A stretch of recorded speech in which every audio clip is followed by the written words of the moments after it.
cattle, the pigs, the deer, all of the hooved animals will die, except for a few that Allah subhanahu wa ta'ala allows to survive. So where do you even get your meat from now? How do you survive from your food? So you don't have food, you don't have your drink. And the Prophet ﷺ was asked by the companions as he was narrating this, Ya Rasulullah, how will people live in that time? How will people survive?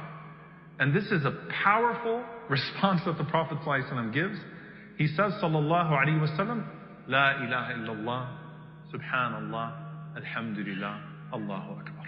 And he said, sallallahu alayhi wa sallam, that in that time, your tasbih will take the place of your food. Think about this. You could feel a sense of suffocation. And Allah teaches you another lesson, that if Allah Azza wa Jal wants you to be sustained, even physically, by subhanallah, alhamdulillah, la ilaha illallah, Allahu Akbar, Allah Azza wa Jal will make that happen. Even if you don't have water. When Allah subhanahu wa ta'ala wants to change the way that you operate as a human being, so that He can sustain you, He will sustain you with dhikr. He'll sustain you with the remembrance of Allah subhanahu wa ta'ala. And when you talk about people literally feeling a sense of suffocation, and Allah turning their dhikr into breathing. Subhanallah, alhamdulillah, la ilaha illallah, Allahu Akbar. What Shaykh al-Islam ibn Taymiyyah rahimahullah said is like, water is to the fish, oxygen to the human being, that is dhikr to the heart. Dhikr is what settles the heart and gives you tranquility in a way that nothing else can. If you feel yourself suffocating, if you feel the constriction of the chest, if you feel like you can't move, you can't operate due to the global circumstances or due to the circumstances in your own home, وَمَنْ أَعْرَضَ عَنْ ذِكْرِي فَإِنَّ لَهُ مَعِيشَةً ضَنْكَ. When you turn away from the remembrance of Allah subhanahu wa ta'ala, things become constricted, tight. But dhikr opens the pathways. Remembering Allah subhanahu wa ta'ala opens the pathways, so much so that in the worst of times to strike mankind, dhikr will literally be your food and your drink.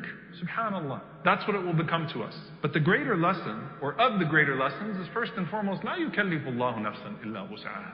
Allah does not burden a soul beyond its scope. Even then, Allah will provide a way out. Allah does not burden us beyond our scope. He gives us what we can handle, and He gives us the tools of success. Otherwise, we're not accountable. But when we have the tools of success, then we become accountable. Also, that remembering Allah subhanahu wa ta'ala in the midst of madness is the only way that a person can survive. And remembering Allah does not simply mean repetition on the tongue. Remembering who Allah is as you remember Him with your tongue.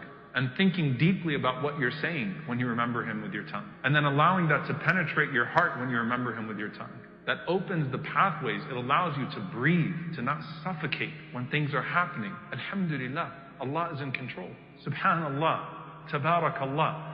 I trust Allah subhanahu wa ta'ala. When you walk out of the door, Bismillah, tawakkaltu ala Allah. Wa la hawla wa la quwwata illa billah.